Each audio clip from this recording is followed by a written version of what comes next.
News में आपका स्वागत है और मैं आपसे मुखातिब हूँ समीर अब्बास।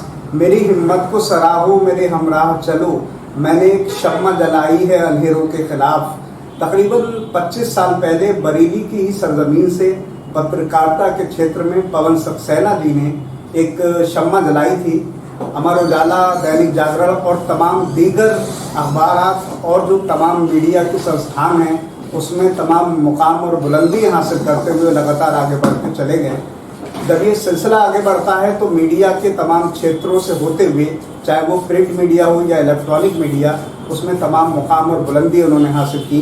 साथ ही अपनी पढ़ाई लिखाई पर भी पूरा जोर दिया। यही वजह थी कि PhD भी उन्होंने किया।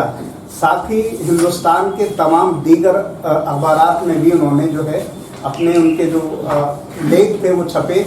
इसके अलावा और भी तमाम चीज़ें, ख़ासतौर से IAMC जो कि मीडिया का सबसे बड़ा संस्थान है, उसमें भी उन्होंने जो है एज ए पत्रकार के तौर पर बहुत सारी जो है रिसर्चेज वगैरह वहाँ से उन्होंने की।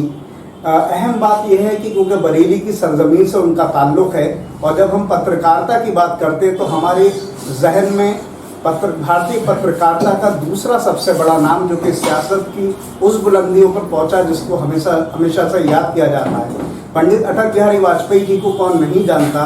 उन्होंने भी पत्रकारिता से शुरुआत की और राजनीति के किस मुकाम पर पहुंचे वो बताने की ज़रूरत नहीं है। उसी चीज़ को मैं समझता हूँ आगे देखते हुए पवन सक्सेना जी भी समाजवादी पार्टी से कैंट विधानसभा क्षेत्र से लगातार एक दावेदार के तौर पर अपनी सुगबुगाहट और तमाम चीज़ें हैं वो कर रही हैं और लगातार आवाम और जनता के बीच जा रहे हैं। जाहिर सी बात है, पत्रकारिता का वो शोभा होता है जो आम जनता के जनमानस से जुड़े हुए तमाम मुद्दों को देख सकता है, समझ सकता है। यही वजह है पवन सक्सेना जी ने लगातार कोशिश कर रहे हैं और समाजवादी पार्टी में अभी उन्होंने पिछले दिनों पूर्व मुख्यमंत्री अखिलेश यादव जी से मुलाकात की और इस वक्त वो हमारे साथ भी मौजूद हैं। हम तमाम बातों को जानेंगे क्योंकि एक पत्रकार का सियासत में आना ये कोई नई बात नहीं है। बहुत सारे ऐसी कहानी हैं, बहुत सारे ऐसे किस्से भी हैं और इसी वजह से मैं समझता हूँ लगातार वो अपना नाम और पहचान के ज़रिए से ख़ास मुकाम बनाए हुए हैं। एक शुरुआती जो कहना चाहिए उर्दू की सरजमीन से जुड़े हुए हैं आप, गंगा जमुनी तहजीब से, तो मैंने एक तारुफ देने की कोशिश की है। कुछ इजाफा करना चाहें तो कर सकते हैं, उसके बाद हम विषय पर आएंगे। ये आपने इतना बड़ा और इतने ज़्यादा बड़े कैनवास पे इतनी चीज़ें बता दी, मुझे नहीं लगता मैं इस लायक हूँ। ये आपकी मोहब्बत है, उसके लिए मैं शुक्रगुजार हूँ कि जो आपने इतनी सारी बातें की। और ये बात सही है कि पत्रकारिता से मेरा जीवन लंबे समय से जुड़ा रहा है और अब क्योंकि मैं राजनीतिक कार्यकर्ता के तौर पे काम कर रहा हूँ और जैसा कि आप भी जानते हैं, आप स्वयं भी बहुत ही मकबूल पत्रकार हैं, तो पत्रकार का सीधा सरोकार जनता के लिए होता है, समाज की पंक्ति के आखिरी आदमी के लिए होता है। और अब जब हम पत्रकारिता से बाहर आए हैं तो ये चिंता और इसकी व्यवस्था हम राजनीतिक क्षेत्र में कार्य करके ही पूरा कर सकते हैं। तो मुझे लगा कि अब जीवन के इस अध्याय को मुझे राजनीति के साथ शुरू करना चाहिए और इसी मकसद से मैं इस क्षेत्र में आगे बढ़ा हूँ और मुझे उम्मीद है कि आप सब भाइयों की दुआओं से और हमें ज़रूर सफलता मिलेगी और हम राजनीति में आने के बाद उस आम आदमी के लिए, उस समाज की पंक्ति के आखिरी आदमी के लिए कुछ काम करें। मैं ये जानना चाहता हूँ सर, विषय पर आता हूँ। पत्रकारिता से कहना चाहिए विदाई तो कभी नहीं होती है पत्रकार का, क्योंकि दिल वहीं रहता है। आपने समाजवादी पार्टी को ही क्यों चुना? क्या विचारधारा की कुछ वजह थी? क्योंकि चाहे कांग्रेस हो या BJP, बहुत सारे पत्रकार जो हैं, अरुण शौरी का नाम कौन नहीं जानता, वो भी पत्रकारिता से राजनीति में आए, तो आपने समाजवादी पार्टी को ही क्यों चुना?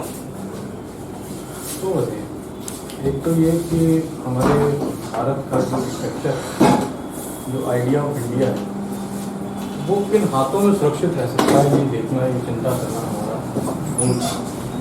क्योंकि हम जिस विधा से आते हैं उस बात को बहुत गहराई के साथ समझ सकते हैं। दूसरा, एक राजनीतिक दल है भारतीय जनता पार्टी, सब उसमें भागे जा रहे हैं। तो मेरा ये मानना है कि बहते हुए पानी में तो मुर्दे बहते हैं। जब आप बहती हुई धारा के विपरीत रहेंगे तब आपको अपनी ताकत का और अपने होने का एहसास होगा। तो समाजवादी पार्टी को चुनने का एक बड़ा कारण यह है कि जो समाजवादी आंदोलन है या जो समाजवादी विचार है, वही दरअसल भारत की इस मातृभूमि का असली विचार है। उसके ऊपर बहुत सारे फर्जी आवरण लगाने की भारतीय जनता पार्टी और बहुत सारे दलों ने कोशिश की, लेकिन वो फेल हो।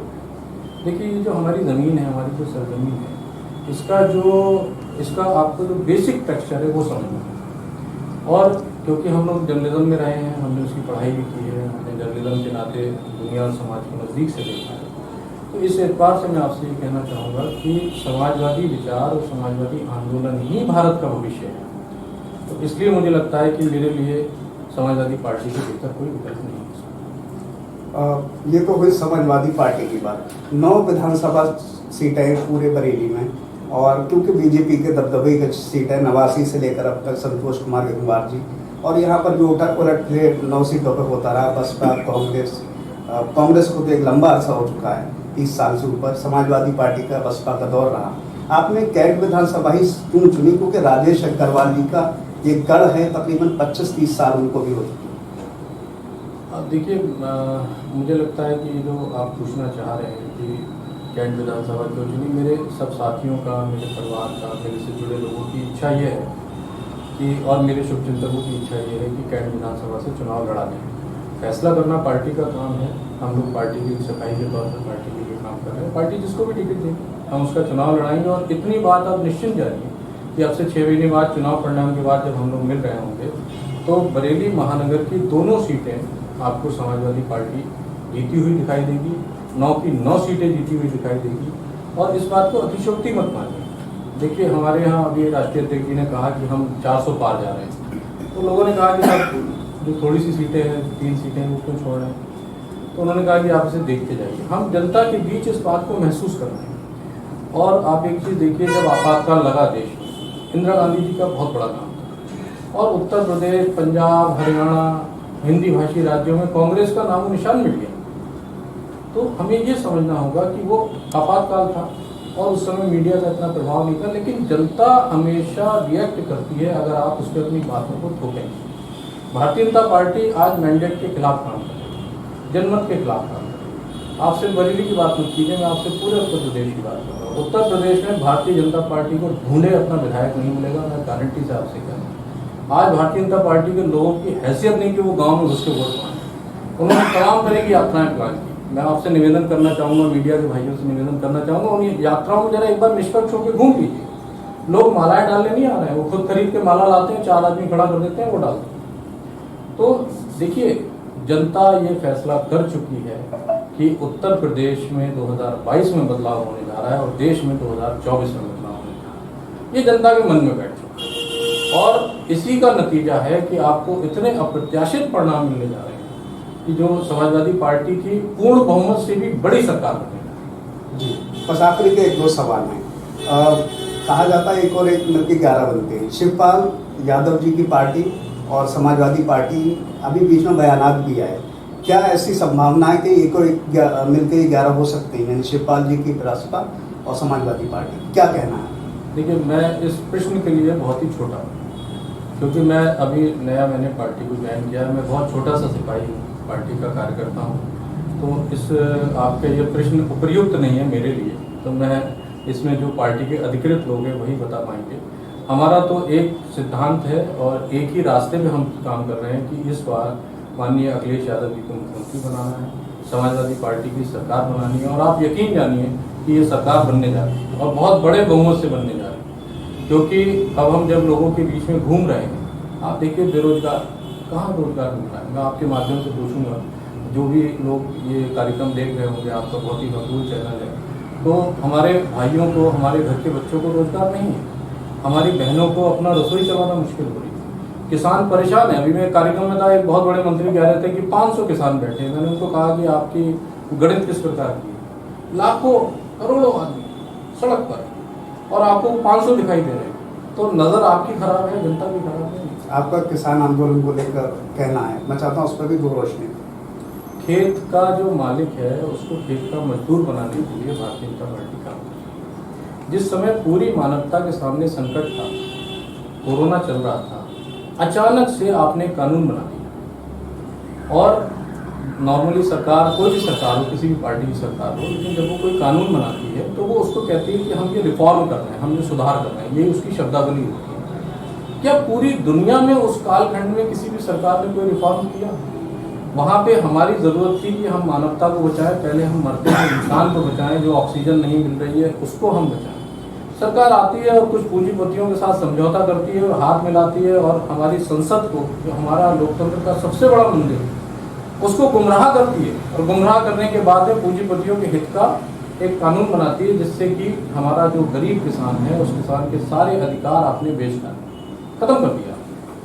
और अहंकार आपके अंदर इतना है कि आप किसी की बात सुनने के लिए तैयार नहीं। कोई बात नहीं, अभी समय आ रहा है, अभी जनता के हाथ में चाबी है, अभी आने दीजिए जनता के पास। जनता इस बात का एक एक बात का जवाब भारतीय जनता पार्टी के लोगों को दे देगी, भारतीय जनता पार्टी के अहंकारी नेताओं को दे देगी। मैं आपको यकीन के साथ कह रहा हूँ, हम लोग पब्लिक में घूम रहे हैं लगातार, हमारी पार्टी के एक एक कार्यकर्ता, मेरे जैसे कार्यकर्ता, हमारे जैसे हजारों लाखों कार्यकर्ता लोगों के बीच में काम कर रहे हैं। और आप देखिए कि सब जगह से ये आवाज़ आ रही है, भारतीय जनता पार्टी इस बार नहीं चाहिए, भाजपा की सरकार जाने वाली है। ये मीडिया में मैनेज कर ले, परसेप्शन मैनेज कर ले, टेलीविज़न पे कितना ही बड़ा बड़ा दिखा लें, लेकिन लोगों के दिल से उतर चुके हैं, क्योंकि लोगों ने इन्हें बहुत प्यार दिया और इनको ये लगा कि हम भ्रमित करके लंबे समय तक हम अपना शासन चला लेंगे। अब वो समय बदलने वाला है। और जहाँ तक आप किसानों की बात कर रहे हैं, आज देश का किसान जाग चुका है। आप देखिए, वो इनकम दुगनी करने की बात कर रहे थे बड़े बड़े नेता, हम आय दुगनी कर देंगे। मैं आपके माध्यम से पूछना चाह रहा हूँ, ऐसे कुछ किसानों को ले आइए, आप उनका इंटरव्यू कीजिए जिनकी आय दुगनी हो रही। तो ये आप झूठ बोल के भ्रम फैलाकर आखिर कब तक चला सकते? बस आखिरी के 2 सवाल हैं। अगर पार्टी और उसके बाद आवाम, जनता कैंट विधानसभा की आपको मौका देती है, क्योंकि एक पत्रकार की नज़र बहुत आगे तक की होती है, बहुत आगे तक की कल्पना और तस्वुर कर सकता है, किन चीज़ों पर फोकस रहेगा अगर मौका आपको? देखिए, मुझे लगता है कि हमें राजनीति में कुछ परिपाटियों के लिए ईमानदार रहना चाहिए। आप देखो कि हम कई बार लोगों को विधायक बना दें, कोई ज़रूरत नहीं। हमें जितना परफॉर्म करना है, एक आदमी 2 बार कर सकता। दूसरा, हमें दूसरों को भी अवसर देना चाहिए। इसके अलावा जो बात आप कह रहे हो कि जनता के लिए क्या किया जाएगा, पहली बात, समाजवादी पार्टी का जो घोषणा पत्र आने वाला है वो एक एक आम जन के हित का घोषणा पत्र है। हमेशा समाजवादी पार्टी एक ही व्यक्ति के हित की बात करती है। जहाँ तक मेरे क्षेत्र की बात है, मेरे क्षेत्र में इस पूरे क्षेत्र में, महानगर में, कैंट क्षेत्र में, यहाँ पर जरी के कारीगरों की बहुत बड़ी समस्या है, यहाँ पर डेवलपमेंट की बहुत बड़ी समस्या है। आपको कभी विधानसभा का कोई उम्मीदवार, जीता हुआ कोई विधायक पर कैपिटा इनकम की बात करता हुआ नहीं होता। उसके सेंस में नहीं होता कि हम अपने लोगों के रोजगार के लिए काम करें, हम अपने लोगों के आर्थिक उत्थान के लिए काम करें। हम इतने डेमोग्राफिकली हम इतने मजबूत जगह पर हैं, बरेली, हम प्रदेश की राजधानी और दिल्ली से राष्ट्र की राजधानी से बिल्कुल सेंटर में, हमारे बहुत अच्छे अच्छे काम हो सकते हैं। लेकिन इन कामों को करने के लिए यहाँ के कभी भी जिम्मेदार लोगों ने सोचा। तो अगर मुझे ये अवसर मिलता है और जनता का अवसर मिलता है, मेरी पार्टी से ये अवसर मिला होता है और ऊपर वाला की कृपा होती है और ऊपर वाले का कर्म होता है, तो निश्चित तौर पे आप ये जानिए कि हम अपने क्षेत्र के एक एक व्यक्ति की चिंता करने का काम करेंगे। हम अपने क्षेत्र में जरी कारीगरों के लिए बहुत सारा काम करने का प्लान हम लोग का चल रहा है। हम लोग अपना भी एक एजेंडा तैयार कर रहे हैं, वो एजेंडा कुछ दिनों में आपके सामने आ जाएगा और उस एजेंडे से आपको ये पता चल जाएगा, विधायक का जो भी विधायक बनता है उसका अपना एक रिस्पॉन्स सिस्टम होना चाहिए। जो जीत गया उसके बाद वो मिल नहीं रहा, लोग घर जा रहे हैं, लोग दफ्तर में जा रहे हैं, आपको कोई लोग टक्करे खा रहे हैं, वो मिल नहीं रहा, ये नहीं होना चाहिए। लोग बहुत उम्मीद के साथ आपको वोट देके चुके हैं, बहुत उम्मीद के साथ आपको किसी सदन में भेजते हैं। तो इसलिए ये ज़रूरी है कि हम अपना रिस्पॉन्सिव सिस्टम मजबूत बनाएं, लोगों के दुख दर्द में उनके साथ शामिल हों। और मुझे लगता है कि ये कुछ दिनों में और चीज़ें क्लियर हो जाएंगी, वो मैं फिर आपसे दोबारा शेयर करूँगा। हमने आपके तमाम चीज़ों पर बात कर दी, सियासी पहलू पर एक बात कर दी, आपका जो मेन आपका 20-25 साल गुजरे पत्रकारिता में उसमें बात कर ली। अब इन सब बातों से हटके एक ज़ाती ज़िंदगी की बात जो ज़रूरी भी है, इतनी मसरूफ़ लाइफ होती है एक पत्रकार के बाद एक राजनेता की, अपने मनोरंजन के लिए पवन सक्सेना जी क्या करते हैं, उस पर अगर चाहें तो कुछ रोशनी डालें। मनोरंजन के लिए ये बात आपकी ठीक है। पहली बात तो मैं राजनेता नहीं हूँ, मैं आपका भाई हूँ और राजनेता आज के समय में कहना बहुत मतलब बड़ी उपाधि है। मैं तो बहुत छोटा हूँ और भविष्य में सर हो सकता है। नहीं, मैं हमेशा आपका भाई और एक सामान्य राजनीतिक कार्यकर्ता के तौर पे काम करना चाहूँगा। राजनेता बड़े लोग होते हैं, सामंती लोग होते हैं, जो कई बार जीत जाते हैं, वो लोग होते हैं। जो बिल्कुल पूंजीवाद और सामंतवाद की बैकग्राउंड से आते हैं, वो लोग राजनेता होते हैं। हम लोग बहुत छोटे घरों से आते हैं और ज़िंदगी भर कलम लेके साथ चले हैं। तो राजनेता जैसा तो भाव मेरा नहीं है। मैं एक सामाजिक और राजनीतिक कार्यकर्ता के रूप में हमेशा काम करूंगा। और जो प्रश्न आपने कहा मनोरंजन ज़िंदगी में ज़रूरी होना चाहिए। किताबें पढ़ना मेरा शौक़ है, तो मुझे जब भी अवसर मिलता है मैं किताबें पढ़ना पसंद करता हूँ ज़्यादातर। और इसके अलावा मुझे जो साइंस फिक्शन जो मूवी है वो देखना बहुत अच्छा लगता है। हालांकि ये अवसर मुझे कम मिल पाता है कि मैं उस मूवी को देख सकूँ। ट्रैवलिंग में ज़रूर कभी कभी संभव होता है। तो बाकी ऐसा कोई और माध्यम नहीं। घूमना, हाँ, travelling is also important part. तो यही कुछ चीज़ें हैं। बाकी दोस्तों के साथ समय गुजारिए, इससे बढ़िया मनोरंजन कुछ नहीं हो सकता। जी, हमारी बहुत सारी शुभकामनाएं भविष्य के लिए। और साथ में मैं ये भी जोड़ता चलूँ, क्योंकि आप पत्रकारिता से आपका ताल्लुक़ है, आपके दिल में आज भी पत्रकारिता बसती है, आपकी दुआएं मोहब्बत हमें मिलती हैं। बहुत बहुत शुक्रिया समीर भाई। और आप ही सबके बीच में से हम लोग एक करने का प्रयास कर रहे हैं। और मुझे उम्मीद है कि आप सबकी दुआओं से और आप सबके शुभकामनाओं से आगे बढ़ने का मौका मिलेगा। और एक बात का यकीन दिलाते हैं कि अगर ऊपर वाले ने ये अवसर दिया और आगे बढ़े, तो पत्रकारों की आवाज़ भी सही जगह पर पहुँचना चाहिए। आज आप सोचिए कि सरकारें इतनी इनटॉलरेंट हैं। एक पत्रकार ने छोटी सी एक खबर दिखाई कि मिड डे मील में कुछ हो गया, सरकार ने तुरंत मुकदमा किया। कहीं कोई पत्रकार बोलने की कोशिश करता है, उसकी आवाज़ दबाई जाती है। इसलिए आज़ाद आवाज़ों को, स्वतंत्र आवाज़ों को सही जगह पे पहुंचना आवश्यक है। क्योंकि अगर हमारी आवाज़ ही दब गई तो लोकतंत्र खत्म हो जाएगा। डेमोक्रेसी कोई एक दिन में हासिल करने की चीज़ नहीं है। अगर हमें डेमोक्रेसी बचा के रखना है तो हमें हर दिन उसको ये खाद पानी लगाना पड़ेगा, हमें हर दिन उसको जिंदा रखना पड़ेगा। जी, तो मेरा यह है कि आप बहुत मेहनत से काम करते हैं और आप जैसे साथी ही लोकतंत्र को बचा के रखते हैं। तो मैं चाहूँगा कि, क्योंकि मैं तो आप ही का रिप्रेजेंटेटिव हूँ, आप ही के बीच में से एक करने की कोशिश कर रहा हूँ, तो आपका सहयोग मिलेगा, सब मीडिया के साथियों का सहयोग मिलेगा, आवाम का सहयोग मिलेगा, कॉमन लोगों का सहयोग मिलेगा, तो हम समाज के आखिरी आदमी की लड़ाई को मजबूती से लड़ना। खैर चलिए, बहुत सारी शुभकामनाएं हैं आपको। आपको जो आप मन में इच्छाएं हैं वो पूरी हों। बहुत बहुत शुक्रिया, थैंक यू। हमारे साथ थे पवन सक्सेना जी, जो तकरीबन 25 साल से सियासत की तमाम सियासत में तो उनका कदम है, लेकिन पत्रकारिता में, सहाफ़त उर्दू में बोलते हैं, उसमें तमाम मुकाम और बुलंदी हासिल करते हुए पत्रकारिता में भारतीय राजनीति में अरुण शौरी और अटल बिहारी वाजपेयी जी का नाम हमेशा अदब और एहतराम से लिया जाता है। वो दोनों पत्रकारिता से सियासत की तमाम बुलंदियों पर पहुँचे। अहम बात यह है कि बरेली में पवन सक्सेना जी जिस तरह से काम कर रहे हैं, बहुत कम वक्त में उन्होंने काफ़ी जो है लोगों के बीच अपनी जगह बनाई है। हमारी शुभकामनाएं हैं। और जाहिर सी बात है, पत्रकार वो शख्स होता है जो आखिरी सफ में खड़े हुए इंसान के दिल में क्या चल रहा है, क्या उसकी ज़रूरत है, उसको समझ सकता है। जाहिर है हमारी पत्रकारिता में, हमारी राजनीति में इस तरह के लोग आगे आएंगे तो बहुत कुछ हो सकता है। मैं अपनी बात को इस बात के साथ ख़त्म करना चाहता हूँ, जो ज़रूरी भी है। जिगर मुरादाबादी का शेर है कि जिगर मुरादाबादी का शेर है कि जो काम उनका है वो अहले सियासत जाने, जो काम उनका है वो अहले सियासत जाने, मेरा काम मोहब्बत है जहाँ तक पहुँचे। और यही मीडिया का काम है, जो पवन सक्सेना जी ने आखिरी अपने अल्फाजों में कहा, क्योंकि सच्चाई को बयान रखना चाहिए। साथ ही अकबर इलाहाबादी का वो शेर भी मैं कहता चलूँ कि खींचो न कमानों को न तलवार निकालो, जब तो मुकाबिल हो तो अखबार निकालो। पत्रकारिता की सच में यही दबदबा है, बस ज़रूरत है हमें सच बोलने की। बहरहाल इन तमाम बातों के साथ मैं समीर अब्बास, कैमरामैन सरताज हुसैन के साथ, अटल न्यूज़।